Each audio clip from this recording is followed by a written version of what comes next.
পরম প্রেমময় শ্রী শ্রী ঠাকুর অনুকূল চন্দ্রের শ্রীহস্ত লিখিত গ্রন্থ সত্যানুসরণ থেকে কিছু অংশ বাণী পাঠ। সর্বপ্রথম আমাদের দুর্বলতার বিরুদ্ধে যুদ্ধ করতে হবে, সাহসী হতে হবে, বীর হতে হবে। পাপের জ্বলন্ত প্রতিমূর্তি ওই দুর্বলতা। তারাও যত শীঘ্র পারো ওই রক্ত শোষণকারী অবসাদ উৎপাদক ভ্যাম্পায়ারকে।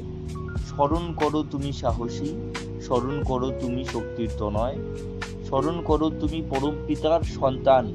আগে সাহসী হও, অকপট হও, তবে জানা যাবে তোমার ধর্মের রাজ্যে ঢোকবার অধিকার জন্মেছে। এতটুকু দুর্বলতা থাকলেও তুমি ঠিক অকপট হতে পারবে না।